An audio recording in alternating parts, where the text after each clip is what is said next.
All right, so we have exactly 4 days left of class for circuits, and we're all very happy about that. Um, so that just means that we will we'll see how far we get this week, and as much as we get done, great. It's not we've covered most of the major topics that we need to. The one thing that's left that I've been advised by some students who have gone a little bit further is that in electronics class there's an assumption that you have some working knowledge of Bode plots, and so it's on the agenda for today anyway. So I think we'll be pretty much set as you go forward. So we will just kind of plug along. I'm not going to push it real hard for the rest of the semester here. If we get through Bode plots and some of the resonance stuff, and we've got some time, say on Wednesday, which would be about as early as I can imagine us having that time, we'll take a look at some Laplace transform stuff, and if we get there, we get there. Otherwise, not. I will put together a little homework assignment for chapter 12 material that we're looking at here, just something like 4 or 5 problems, something real small, like a Bode plots and some stuff looking at resonant frequency stuff, and kind of call it good. Make that due end of the day on Thursday, sometime by Friday, something like that. We will try to squeeze in definitely one more quiz, maybe 2 more quizzes. Perhaps what we can kind of schedule Thursday for is to do a quiz at the beginning, and then anybody who wants to can stay afterwards for review or something like that. We'll see how that goes. Yeah, I think that's it. I think the homework assignment I said turn in by the end of the day today. So if you haven't turned it in already, you can just slip it under the door of my office or whatever. But shoot to try to get that in by like 3 o'clock or so. And I'm not averse to answering any other questions that you might have if there's still something that's not quite clear. Speaking of things that were not quite clear, I did grade the quizzes, and they were less than stellar.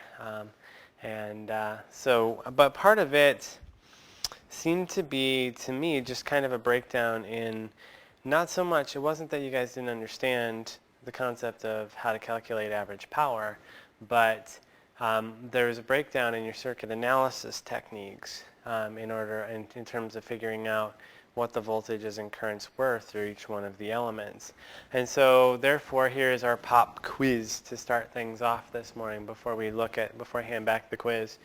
So if we can switch over to the overhead camera.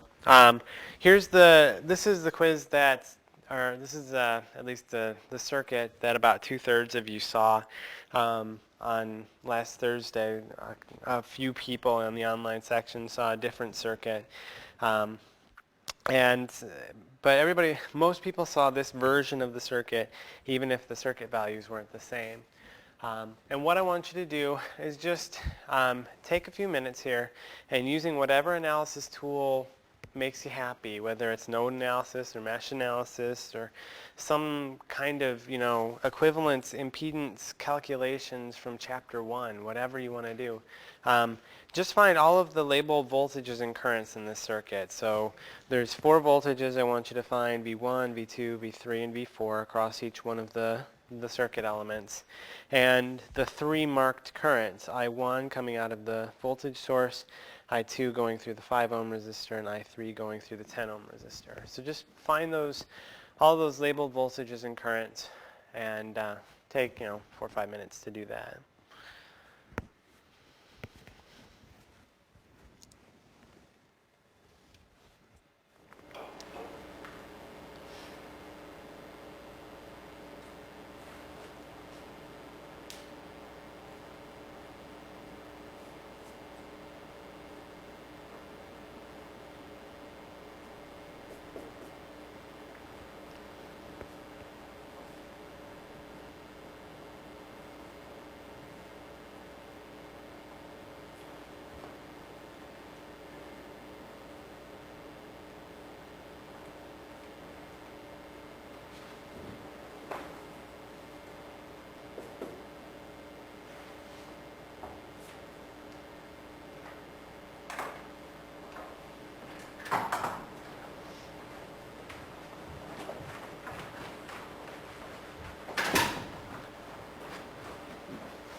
Does anybody have any answers they'd like to volunteer?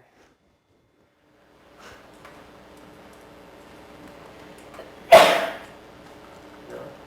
All right, how about solution methodologies then? How many people just took a look at the circuit and said, well, it's just two loops, so if I find an equivalent impedance, I can switch it down to a single loop circuit and kind of work from there. Did people do that? How many people did that one? 3 people, 4 people-ish? How many people looked at that and said, hey, I can write one node equation and solve and get a node voltage up here and figure everything else later? Anybody do a node analysis on this? No nodes. How about a mesh analysis? Do mesh analysis and analyses? Anybody by chance do a Thevenin analysis? And you'd have to do, 7 different Thevenin analyses to make it work, so it wouldn't be exactly efficient, but no need for superposition because there's only one source. So one of those 3 methods is probably going to be the best. So let's poke through. I guess any suggestions? How do you want me to do this? Do you want a node analysis, mesh analysis, equivalent impedance? Somebody pick something. Mesh analysis. All right. So since I've named my currents I1, I2, I3, just I1 through I3, I'll have to name my mesh currents a little differently. So we'll call this one IA. We'll call this one IB. B, not 4. I don't know where 4 came from. IB. And so let's write all of our voltages and our currents in terms of these mesh currents that we've created or introduced here. So I1 and IA are going to be the same thing. I2 is IA minus IB. And I3 is just IB. So those should be pretty simple. The voltage V1 should equal 10 times IA. The voltage V2 is not going to be particularly fun. It's going to be 5 times IA minus IB. So I suppose it's not too bad. The voltage V3 will be 10 times IB, and voltage V4 will be J5 times IB. So that's what we'll use to solve eventually here, at least, right? So let's start writing out some mesh equations. Let's try to leave the circuit up here. So going around the left-hand pane, we've got negative 12 at an angle of 0 degrees, plus 10 times I1, plus 5 times IA minus IB equals 0. And we can simplify that down pretty easily. That's 15 times IA minus 5 IB equals 12 at an angle of 0 degrees.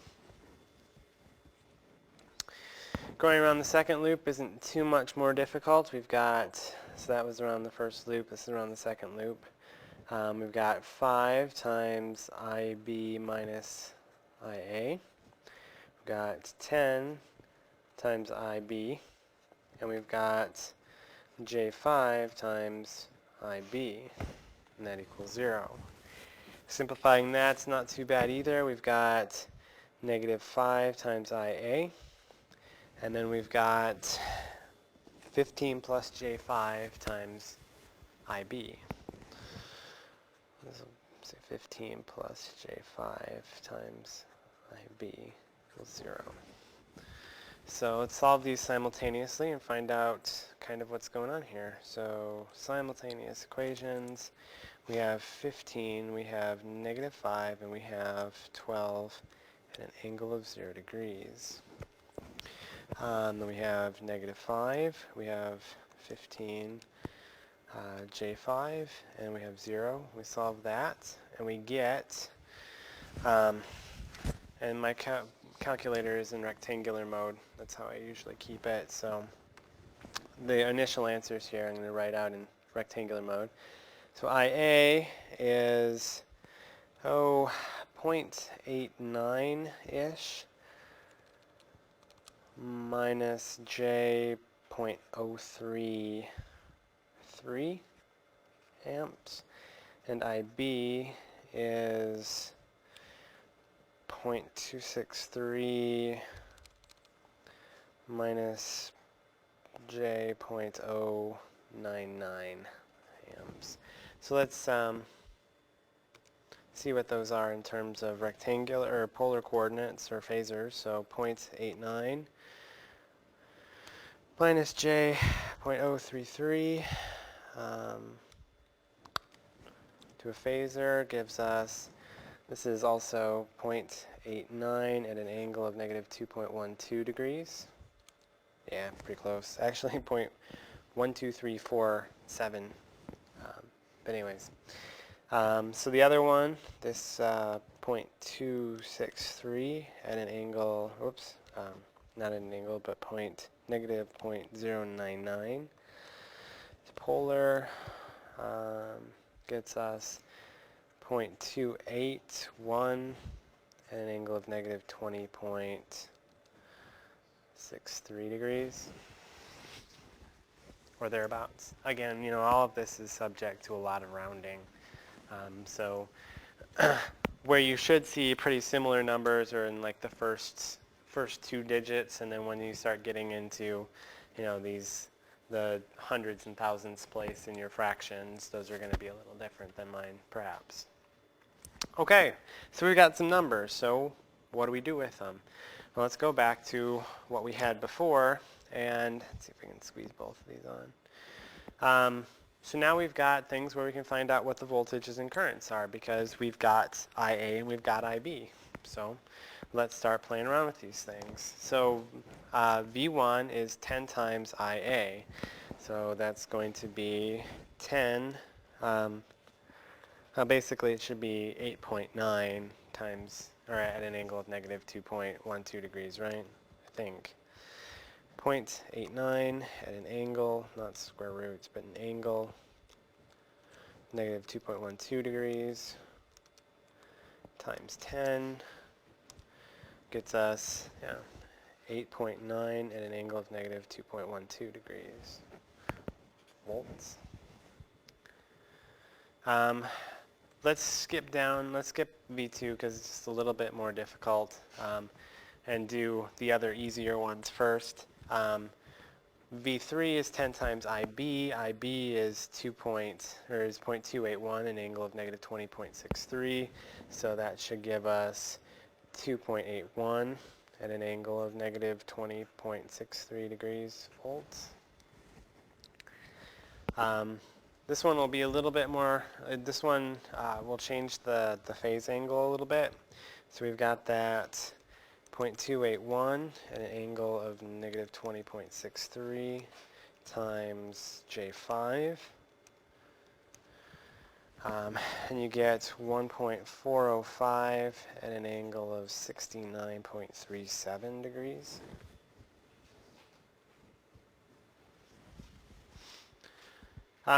So for convenience sake, let's find out what I2 is, because that will make calculating V2 a little bit easier. And that's going to be the difference between IA and IB. So IA is 0.89 at an angle of negative 2.12 degrees. And then IB is 0.281 at an angle of negative 20.63 degrees. And so I2 is 0.63 at an angle of 6.02 degrees amps. The other two are just straightforward copying, so that's 0.89 at an angle of negative 2.12 degrees. And this is 0.281 at an angle of negative 20.63 degrees. Those are all amps.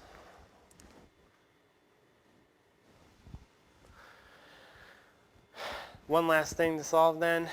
We can multiply the 0.63 at an angle of 6.02 degrees times 5 to find out what the voltage across that 5 ohm resistor is. So 5 times 0.63 at an angle of 6.02 degrees. And you get 3.15 at an angle of 6.02 degrees volts. So that is all of the voltages and currents in that. Did anybody get anything considerably different than that? Okay, good. So now if I were to ask you, find the average power for all elements, can you do that? That's pretty straightforward. And you should get answers similar to what we'll see on the quiz, and that's just a matter of taking the information that you have. You'll see that, for instance, let's take a look at just this 10 ohm resistor, which we've called V1 with the current I1 flowing through it. If we pop that into our average power function, our equation, we've got 1/2 times Vm times Im times the cosine of the difference between the phase angles of the voltage and the current. Well, there is no difference there, and so the cosine is, it's a cosine of 0, which is 1.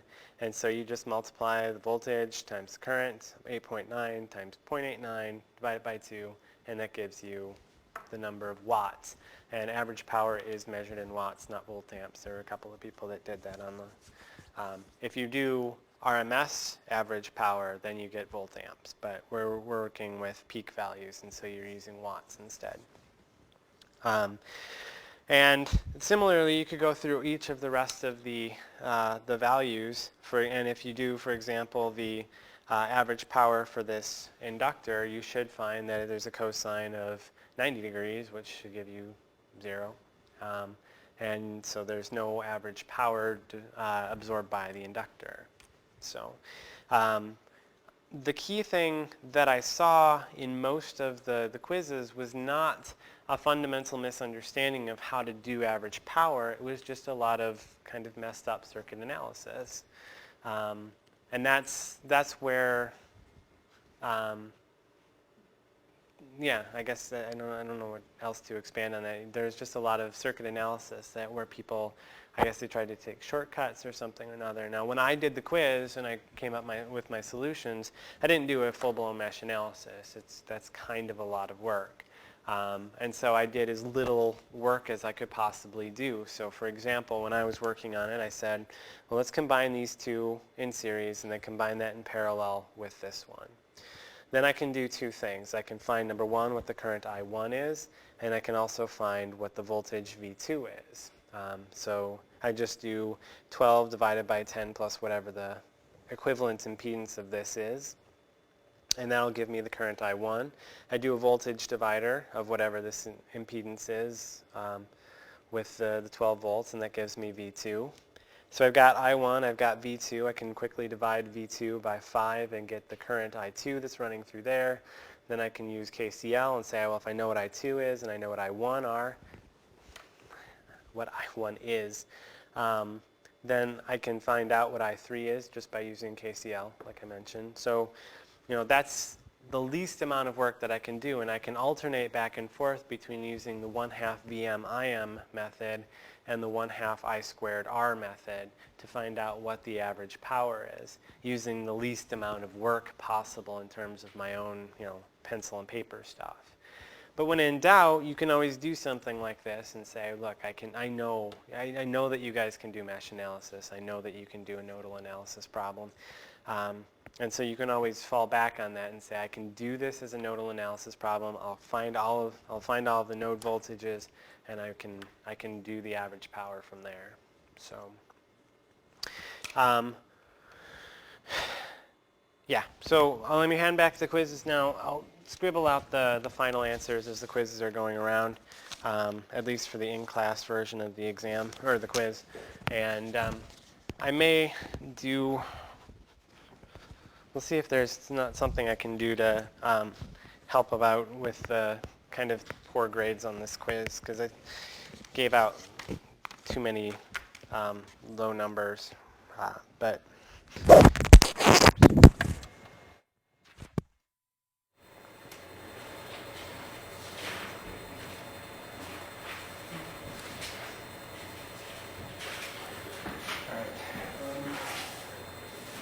so here's the in-class version of the quiz, and just kind of for your edification going forward, the power absorbed by resistor 1 should be somewhere in the neighborhood of 3.96 watts. The power absorbed by resistor 2 is in the neighborhood of 0.99 watts. And the power absorbed by resistor 3 is somewhere in the neighborhood of 0.392 watts. And the power absorbed by the inductor is 0. So the number should be somewhere in that neighborhood.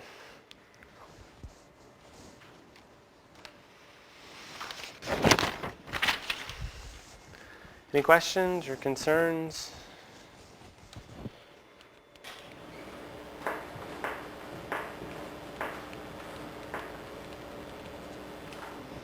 If you do, please let me know. I'll be hanging out in my office for a while today. I'm going to start thinking about what I'm going to put on the final exam and all that kind of good stuff. So the final exam, I think, is it's from 10 to noon on Friday. Does that sound right? And I think it's in room 2. Is it 214 or 218 in this building? 214. So same number, but this building, not the ERC. So 10 to noon on Friday, and you should see grades pretty quickly after that because they make me. I have to have the grades turned in by Monday at noon, so I will work very quickly. Fortunately, at this point, the only thing that I'll have from you guys is the homework assignment, so I'm more or less up to speed, and all I have to do is grade those exams, and I'll be in good shape. So, yeah. So it's going to be the same format as what we had before? Unless I get struck by lightning or something, I would not change the format of the exam at all. So give you the same working out problems. In general, I found that students like that format better, even though it takes me a lot longer to grade the exams. So. Yeah, so, and you can, just in general, you can expect that there will be a slight emphasis on the things that we've covered since the last exam, and that kind of boils down to power and maybe some more advanced AC circuits, and then this variable frequency stuff that we're going to be covering this week. So there will be a slight emphasis on that, and after that I'll just kind of, and what I've done in the past, which I've really liked and I think students have liked too, is what I did is I divided the exam up into 2 halves. The first half was the new material, and that's where the questions about, resonant frequencies and power and stuff go. And you have to do all like 3 or 4 of those questions. And then from the second half of the exam, I'll give you like 4 questions and you have to do 2 or 3 of them. And you can pick any 2 or 3 of that you want to do. And that seems to go over pretty well. It allows people to kind of say, well, I still don't feel real comfortable with Thevenin analysis, so I'm not going to do it. And you're not necessarily required to do it on the exam. We'll just throw a circuit at you and say, what's the parameter? I mean, I might ask you specifically to do a Thevenin analysis problem, but that's the goal. And that's worked out pretty well in the past, so I'll probably stick with something like that. Okay, let's see if we can get a little ways into variable frequency circuits. We started talking about this stuff last week, and I got just a little ways into it, and so we'll kind of recover the things that we talked about the other day. And what we're going to try to cover in this particular lecture, or this chapter in the book, is, as much as anything, just kind of looking at what happens when we start messing around with our radiant frequency, or the frequency in general. Because not all applications have a fixed frequency when you start looking at more interesting radio transmitter hardware, for example, they start using variable frequencies, and so you want to know how your circuit's going to react to that. Part of that is looking at frequency analysis with Bode plots, and I guess this comes, and you will use this somewhat in at least an electronics class. At least that's what I'm told. And then to some extent we'll look at resonant circuits. And resonance can be a good thing, it can be a bad thing. And if you do it right, you can, you get something vibrating at its resonant frequency and it will blow up or shatter or whatever. That's the idea behind that. You take a crystal glass or whatever and you sing, or you put the right pitch at a loud enough volume, and it will cause the glass to explode. There was a fairly interesting Mythbusters episode about that where they tried to do it, and I think they found that it was the sheer volume as opposed to the frequency that made the glass break. But anyways, resonance can be good, can be bad. Have you heard of the Tacoma Narrows Bridge? That's an example of bad resonance. Apparently, the winds coming down the Tacoma Narrows Gorge was at the same frequency of the bridge's natural harmonic frequency or resonant frequency. And once things got started, it just kept going and going and going until the bridge shook itself apart. And it usually shows up on any engineering disasters show that you can watch. So it can be bad, but it's also sometimes very good. So we looked at a graph of magnitude versus frequency of the impedance of a resistor, and we also looked at the phase of that, and basically both of them are very boring because there is no frequency component to the impedance of a resistor. It's just Z equals R. And specifically, R at 0 degrees. The voltage and current are in phase. There's no complex component, so the phase stays stuck at 90 degrees. With an inductor, the impedance is j omega L. So there is a frequency component. We mentioned this before, that the impedance is going to grow as omega grows, and it's a simple linear relationship. The phase, though, is staying stuck at a positive 90 degrees because of the j term in there. When we think about capacitors are that Z equals negative j upon omega c, and so as omega approaches 0, that value is going to approach infinity. That whole, having a 0 on the denominator is kind of a bad thing, or a hard thing to quantify at least. But then as omega grows, that's going to drive the overall impedance down because your denominator is going to get much, much larger than the whole one thing on the top. So eventually it's going to go down near to 0, but maybe not exactly to 0. And the phase is constant at a negative 90 degrees because of the negative j in the term there. Now we can get into more, but then we can start thinking about more interesting circuits.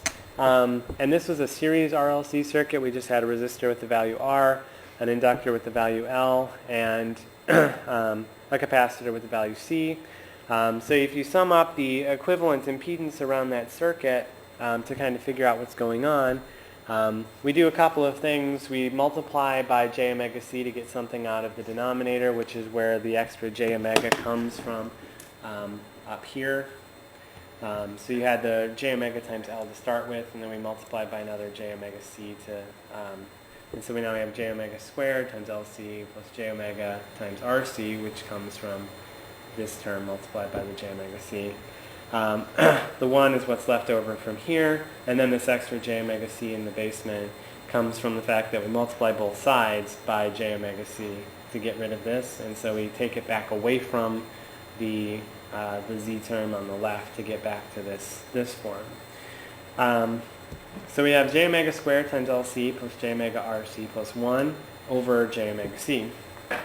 And what you can see is that as at very low frequencies, this omega in the basement is going to be the driving factor because it's going to be a very large number, regardless of, especially since up here, most of these omega terms are going to drive these coefficients to 0, so you're going to have 1 over basically a very large number. And so the expression is dominated by this denominator term. At higher frequencies, this starts to go away, and the dominating term is going to be that j omega squared term times LC. And we drew a picture real quickly of what that graph looks like. And so it's something interesting to kind of be aware of, and you can start to quantify this for more interesting circuits as well. So there's a couple of different things that we'll do to try to make this a little less painful to do, because that j omega term starts getting very clunky. And so somewhat arbitrarily now, we're going to say, let's just call j omega s. Stop talking about j omega because it's complicated, it doesn't roll off the tongue. We're just going to call it s. And so our series RLC circuit impedance, then, we're just taking that same equation, replacing all the occurrences of j omega with an s, and so we get s squared times LC plus SRC plus 1 over SC. And there's a generalized formula of that, so you end up with these various, you have a coefficient on these various powers of s in the numerator, and various coefficients associated with powers of s in the denominator. And this is a general transfer function, and just a generalized kind of thing. You're going to see, it's not a huge surprise. We have these powers of s, and there are coefficients on the powers of s. And so that is the basic idea behind all of these transfer functions. And I think, like we talked, that you saw transfer functions in DSP, but they just kind of said, look, here's a transfer function. And most of the transfer functions that we're interested in this class at least, and I think to some extent going forward, are what are the relationships between two circuit components or two circuit values. And there are 4 main transfer functions for circuits that we're primarily interested in. A couple of the easy, straightforward ones are the voltage gain and the current gain. So you have some sort of input voltage and you have some sort of output voltage, and the difference between those two, or the ratio between those two, is the voltage gain. Similarly, you have current gain. And so those kinds of things definitely have applications in like transformers or anything else where you step up or you step down a voltage. What is the overall gain from that circuit? Or something that had maybe a dependent source in it, you would be interested in what is the actual relationship between the input and the output. You can also quantify, well, I have an input current and I want to know how that affects some sort of output voltage, and we call that transimpedance. And it's an impedance because it's a ratio of a voltage over a current. And then we also have this idea of transadmittance, which is a ratio of an input voltage to an output current. The current's on top. A current over a voltage gives you an admittance. So those are the 4 main transfer functions. I guess there's one other one that's kind of interesting to us, which are driving point functions. And that is just a fancy name for the same kind of idea that we've been dealing with since chapter 2, where a driving point function is the impedance or admittance at a single pair of terminals. And how long have we been solving for equivalent impedances as seen from a pair of input terminals? Since forever. And that's a driving point impedance or a driving point function. So those are the main transfer functions that we're kind of interested in. And calculating them is not particularly weird, but can be a little nasty. The math here is all algebra, and it's kind of not fun in some ways. So let's see. This is the one that I'd like to look at. So here is a function, and we want to, or a circuit, and we want to develop a transfer function for it. There is a resistor up here. There's a capacitor down here. Resistor here. Inductor here.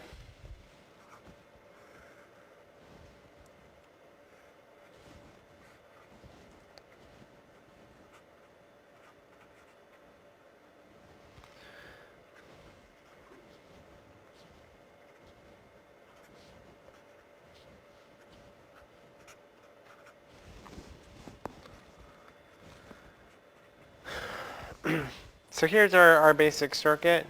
And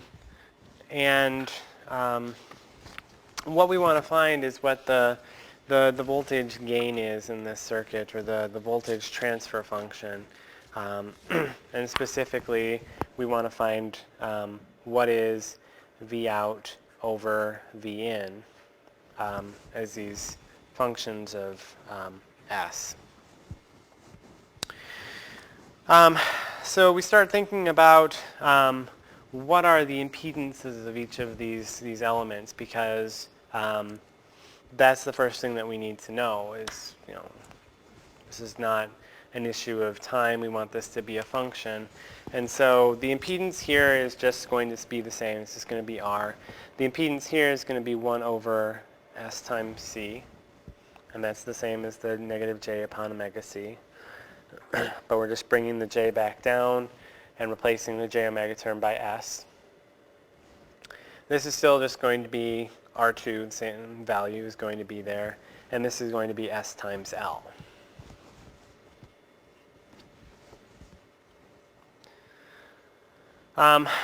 So let's see, perhaps the easiest thing to start thinking about then is, how do we write some equations? Well, probably the first thing to do is to try to make this a little bit simpler.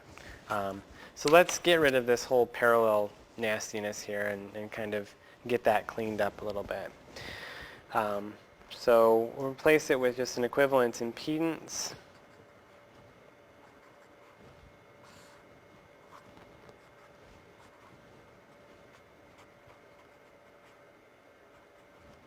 This is R2, this is L, we'll call this ZEQ. This is V in. And actually this is a function of S, not of T, because we're starting to think about it in terms of the impedances. So we've got that equivalent impedance, ZEQ, is 1 over R1 plus 1 over SC. And when you simplify all that down, you end up with R1 over S R1C plus 1. So that's the equivalent impedance. And that's, we're trying to find a common denominator, which is going to be R1 plus 1, I guess, or R1, because this will be 1 over, whoops. Gotta remember to flip it before we're done.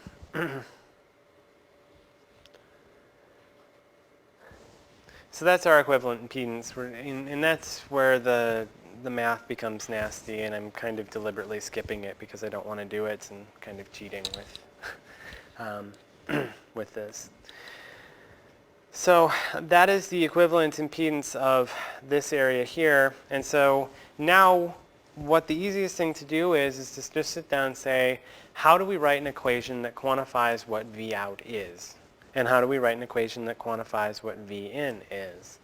And they're just simple KVL equations, essentially. The value for V in, let's, because let's go around clockwise on both of these, or I guess clockwise on this one, and yeah. And we'll end up going counterclockwise on this one to keep the signs the same. But V in is going to be equal to whatever that equivalent resistance was, this nastiness, times some current, call it I1. And it doesn't really matter because realistically, whatever the current is that's going through here is going to be the same. So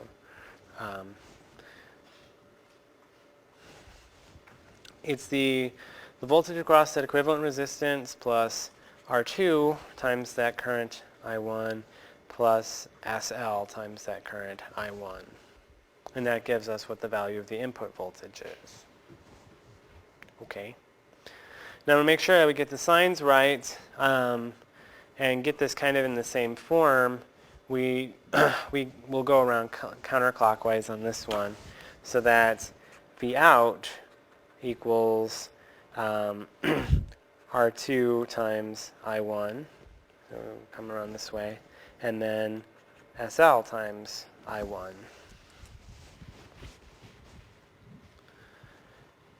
So we've got, I mean, this is almost, and we're almost done with this transfer function here.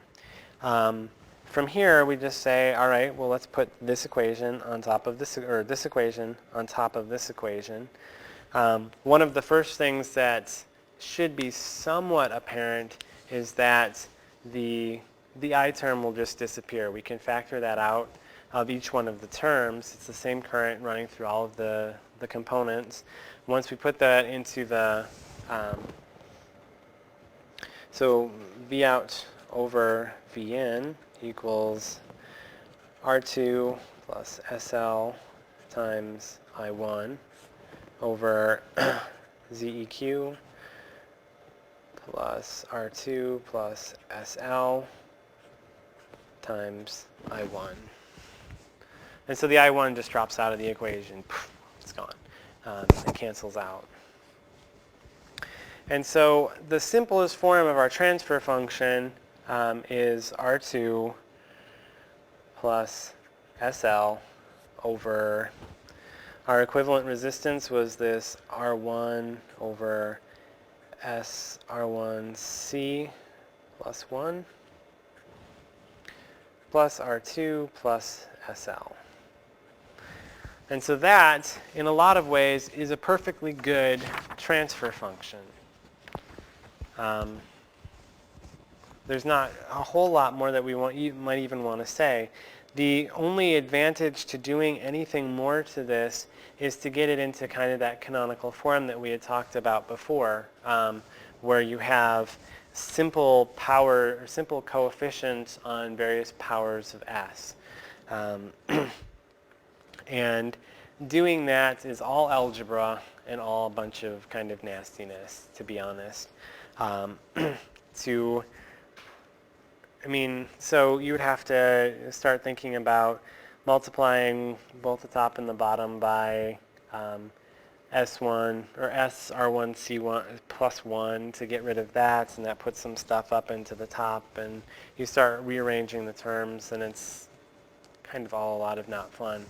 What it boils down to, according to the good people at Wiley, or at least J. David Irwin and R. Mark Nelms, is you should end up with S squared plus S times this gigantic mess, which is R2 over L plus 1 over R1 times C plus R2, R1 over LC over S squared plus S R2 over L plus 1 over R1C plus R1 plus R2 over R1 over LC. And that's just what happens when you rearrange all of those terms and you do all of the awful, awful algebra to make it happen. I think that even going forward into like the prereq exam for the lab for this, what is it, 2305, 2306, whatever.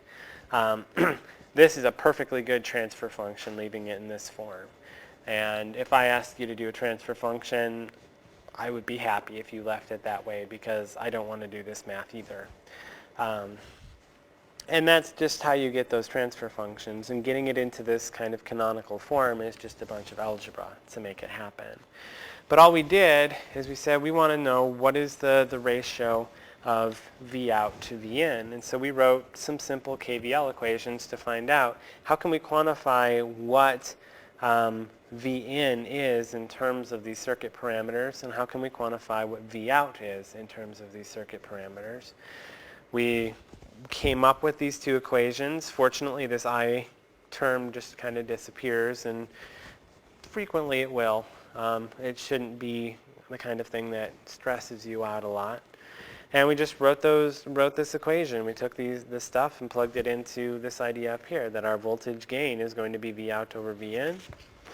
We did that. We stuck in stuff. We saw the I1 terms cancel out. And we were left with this version of the transfer function. And if you do all of the algebra, you can get it transformed into this version. So,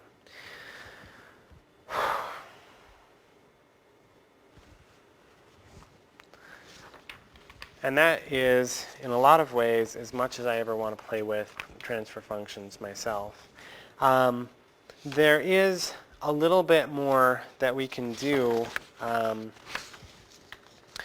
to maybe even put this into a slightly nicer form.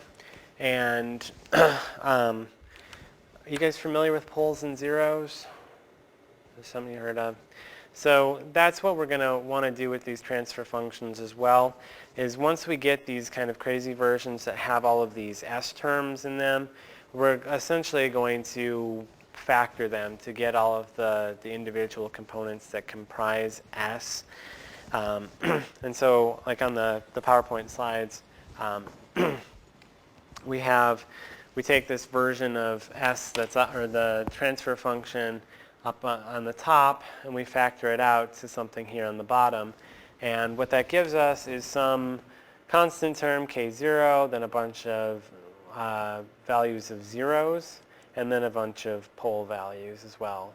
And the zero values are where, because of the frequency value, z1, z2, or whatever, that will cause the entire numerator to go to 0, or in the bottom, it will drive the entire denominator to 0. And so a 0 in the numerator makes it a 0.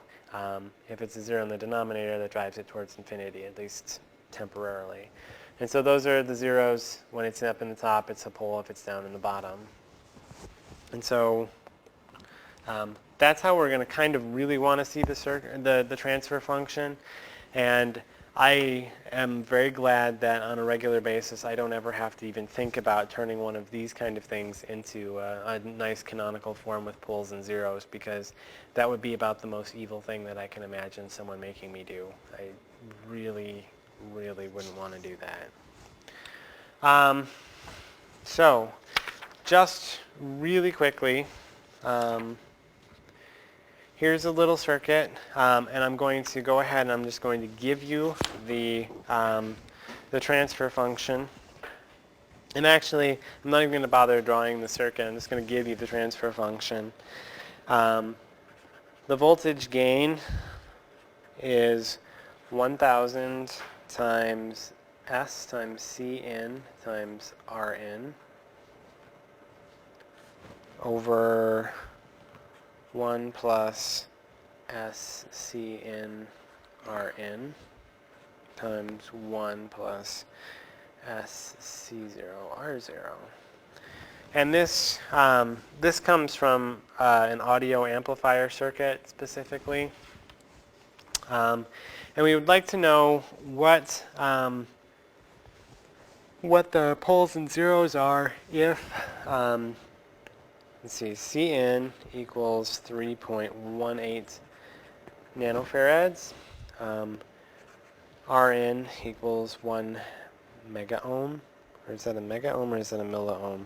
I'm looking at my math.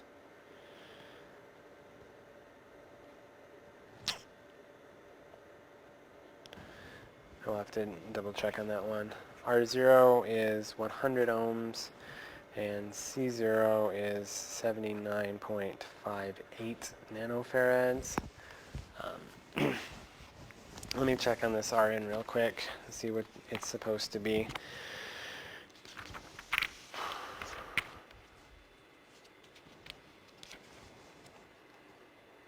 Yeah, it's a mega ohm. It looks too much like a milliohm in my notes. So given those values, find all the poles and zeros.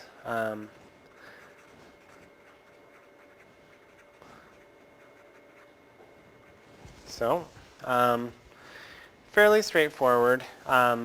There's only one zero because there's only one S term in the numerator. And what value could we possibly assign to S such that it would cause the numerator to go to 0? 0. That's a real toughie. So the 0 here is going to be at 0 hertz. And it is important to note that all of these S terms, when you start solving for them, those are all radian things, and we're frequently looking for the poles and zeros in hertz. And that's what I guess we're somewhat more interested in. We have two terms in the denominator, and so we're going to have two poles. Pole 1 is going to be when S equals negative 1 over Cn Rn. Because if S equals that value, then that value, the S multiplied by Cn Rn, will go to negative 1, and 1 plus negative 1 is 0, and that will, that'll be our pole.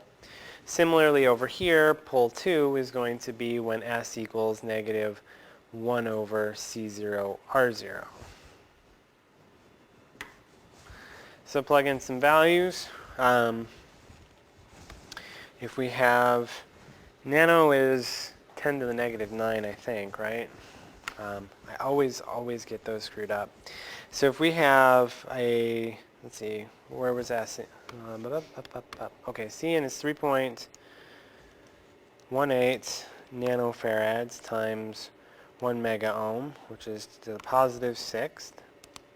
Flip that. And that tells us that at negative 314.46-ish radians per second, we'll have a pole. One of the things that let's see, we don't need the the frequency, so we divide by 2 pi to find out what the frequency in hertz is going to be. 2 pi. And we get a number that's more or less 50 hertz, negative 50 hertz. Now, one of the things that I don't have a good answer for you on is what exactly is the significance of a negative frequency. It took me a long time last summer trying to find a good answer to this question. What is a negative frequency? And what it tends, the only standardized usage that I could come up with is that it just means that it's going the opposite direction that you were necessarily expecting it to be oscillating. Whether that's a sufficient answer for you or not, in terms of this, I would assume that it more or less still means that if you have something oscillating at 50 hertz, that it's going to be one of the pole values for this circuit. We can plug in the same kinds of values over on the right-hand side. So C0 we said was 79.58 nanofarads, E negative 9, times our resistance, which is 100 ohms. Flip that, and that tells us that at a very fairly large, so negative 125,659.7 radians per second, we have another pole. Flip that, or divide by 2 pi, and that's more or less, with some not unreasonable rounding, about 20 kilohertz. Negative 20 kilohertz, we have another pole.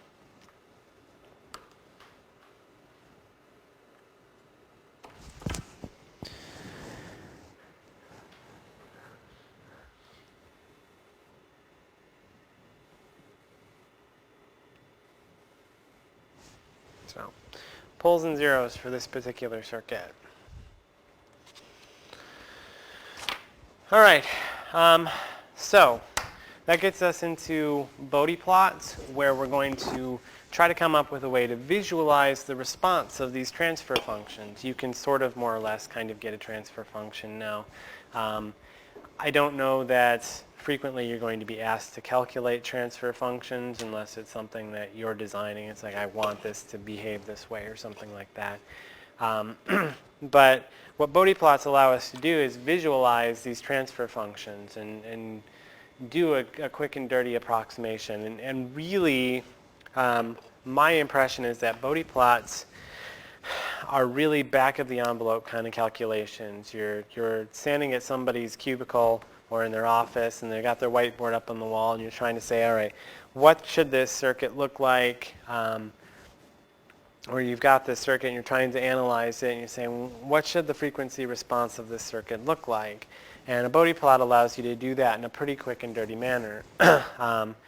And how we're able to do that is if we move from the time domain to the frequency domain, which is that S stuff that we've been playing around with.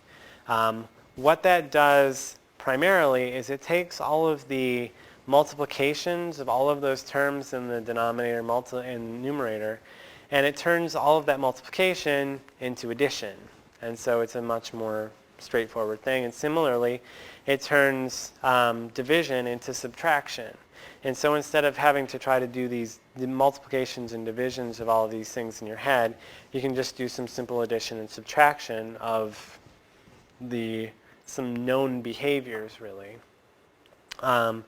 And so then what that means, practically speaking, is similar to the idea of superposition, where we said, hey, if I know what the response is of this current based on just this one source and with this other source by itself, and I add those together, I can get the full response. The same thing is true with Bode plots. I can say, I'm going to look strictly at the behavior of this circuit in terms of this one pole or this 1, 0, and I'll say there's a corner frequency, for less than a certain frequency, it doesn't do anything. It has no real contribution to the behavior of the circuit or the frequency response of the circuit. But after some corner frequency, it has a contribution, and I can figure out what that contribution is for what frequencies. And I can do that individually for each of the various poles and zeros in the function. And then I can take and combine all of those contributions in a nice linear, easy to kind of swallow function or fashion, and that will allow me to visualize this. And I'm going to do it on a semi-log plot where magnitude on the x-axis is going to be in just a normal linear fashion, but the frequencies across the x-axis are going to be in in a logarithmic progression. And that's kind of what allows us to do this straight line approximation stuff too. Again, like I mentioned, I think a couple of days ago, there may be an argument that you could make and say, look, I really don't need Bode plots because I have PSpice or I have MATLAB. I don't need to do these back-of-the-envelope calculations because all I have to do is throw the circuit components into PSpice and I have my answer. So why do you make me do this? And it's good, number one, it's just good to know and maybe have a little bit more intuitive feeling on the way of a circuit is supposed to behave, but it also allows you to kind of validate what you're getting from your model. So the first version, or the first thing that we'll look at are simple, real first-order poles and zeros. So let's say we have a transfer function, h of s. It doesn't matter if this is voltage gain or current gain or whatever. It's just a transfer function. And we have some constant coefficient k. We have s plus z1, which is the zero frequency up on the top. And we have two poles down on the bottom. And we can kind of see maybe a little bit more what's going on if we were to take and replace that s with the j omega again. It's a pretty interchangeable idea. So one of the things that we want to do first is to get the function in a standard form. And the standard function here is we're going to take the what was over here in each of these terms, these poles, and we're going to factor them out so that you have the j omega term directly modified by the pole frequency or the zero frequency. And the same thing down here. We've pulled that pole value out here, and that modifies what this coefficient is too, right? Because it's not just k, but it's k times z1 divided by p1. And that puts it in a standard form that we like in terms of moving forward. If we put this in polar form and then separate the magnitude from the phase, where magnitude is denoted by the two vertical bars, because primarily, and actually what we're most interested in, is what is the magnitude of the response going to be. It's not that we don't care about the phase of the response, but more or less we're more interested in the magnitude response. We can figure out what the phase angles are in terms of the response and their inverse tangents, but I'm not real concerned about this. What we're more interested in, and what I'm only going to ever ask you to do, is to plot the magnitude of a function, which is given by this top version of the thing. So you take the magnitude of 1 plus, or in this term, in this case, and then up here, k0 equaled that k times z1 divided by p1. And that kind of gets lost in the slides and whatnot.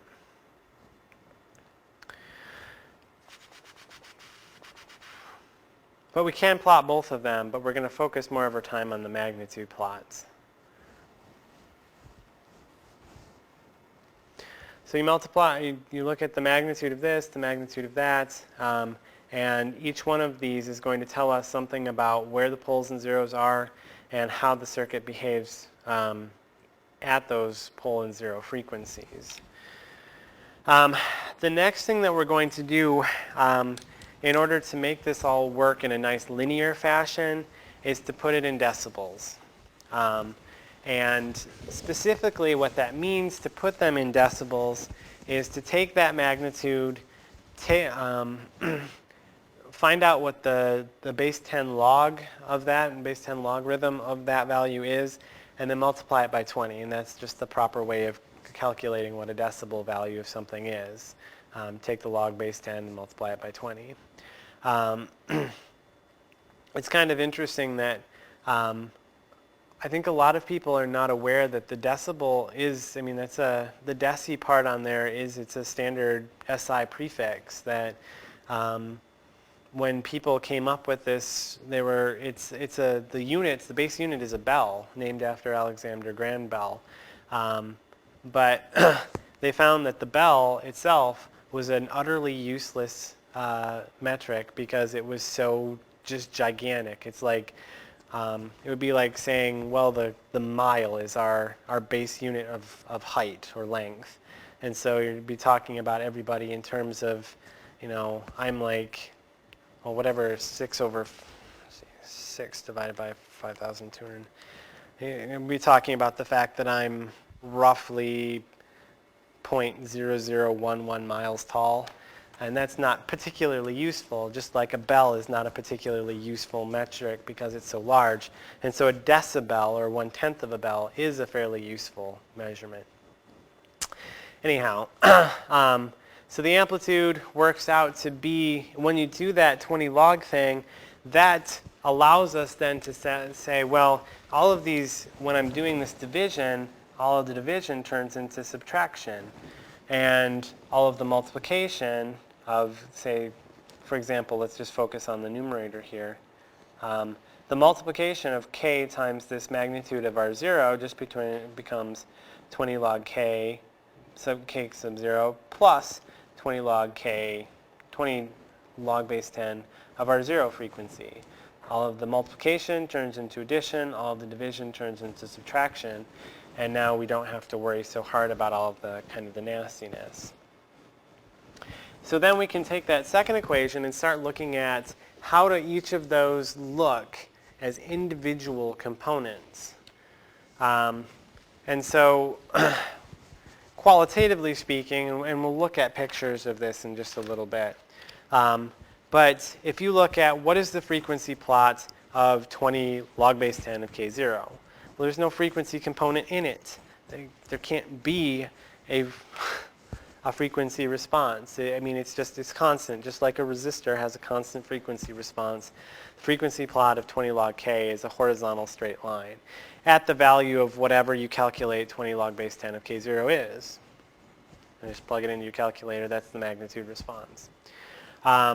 the frequency response of the zero term is pretty straightforward. For all of the values up until the zero frequency, this term is really, really small. It's not precisely zero, but it's close enough, as you might say, close enough for government work, and we'll call it zero. This is just, and it's important to remember that a Bode plot is a huge estimation. And so we're going to say, you know what, it's close enough to zero, let's call it zero. So we'll forget all of that stuff up to the corner frequency or the zero frequency itself. Once you get to that zero frequency, what ends up happening is that your decibel, if you're putting this on a semi-log decibel plot, the function increases linearly at 20 decibels per decade, or 20 dB per decade, where a decade is a 10-to-1 change in frequency. So as you go from, say, 1 hertz up to 10 hertz, or 1 radian per second up to 10 radians per second, that's going to drive you up. That will be exactly 20 dBs, or increase in the magnitude. And that break frequency or corner frequency or elbow frequency, whatever you want to call it, is when omega equals the zero frequency, whatever that happens to be. And so what you'll have then is, just real quickly on this, so for lots of, if this is frequency, this is the magnitude, for the zero, it will cruise along having more or less no effect for quite a while. It'll hang around zero until it hits the zero frequency, at which point it just increases linearly at 20 dB per decade. And that's going to be our estimate. It's good enough. And if you're using semi-log paper or something like that, you can get a much cleaner and more efficient and perhaps more representative Bode plot, but we're going to call this good for the time being. And so,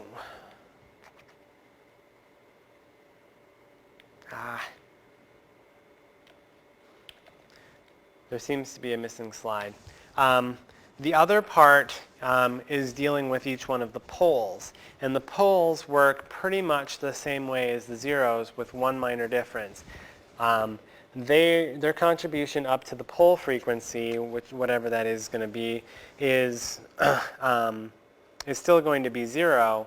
But once you hit the pole frequency, it's going to decrease at negative 20 dB per decade. And so that's what's going to happen. So if we were to look at this picture, I don't know if it's entirely clear, and I'll try to help it out with the pen here.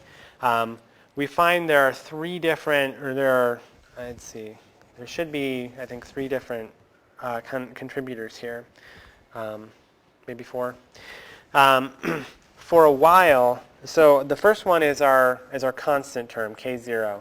And the contribution here for a specific value of K0 is just a flat horizontal line going across here. For all frequencies, it's always the same, just that flat line. So that one's, I think, straightforward enough. For our zero term, it's going to hang out near zero until we reach the corner frequency, which in this case happens to be around 1/10 of a radian per second. And after that, it's going to increase at a positive 20 dB per decade. And that's the green line. The contribution of the two zero terms comes after that. The first one doesn't have the pole frequency itself is zero, so we'll make that one blue. This one, that pole frequency is just blue. I mean, just zero. And so its pole frequency or its corner frequency is going to be at zero, and so it's going to immediately start contributing at a negative 20 dB per decade, or coming down like this. The final pole frequency is the final contributor is this second pole, which was P1. its corner frequency happens to be about 5 radians per second, and so from 0 up until 5 radians per second, its contribution is pretty much 0, and then it starts contributing a negative 20 dB per decade. So when we start looking at the whole thing and we put all of this together, what we find is there is an initial contribution of 20 log base 10 times the K0 term, which it starts up here at 50. And so I'm going to clear off all the rest of this stuff. And the final version of this in blue, we start out at 50 because that's the initial contribution. And we look, what do we have? What are the contributing factors to that point? And the only thing that's really contributing anything interesting is the negative 20 dB per decade decrease of the very first pole. Goes down at 20 dB per decade. Here, we start getting an increase from the 0 function, and so that's the negative 20 and the positive 20 cancel each other out, and for a while, we're flat.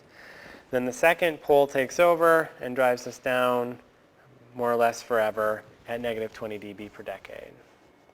So we can just combine those influences like that in a nice linear fashion, and it all kind of comes together. We'll do some more examples of this tomorrow. We'll do a quick quiz. I think I'll send you an email on what exactly the quiz will be about. But we'll look at some more Bode plot stuff and maybe some resonant frequency stuff tomorrow.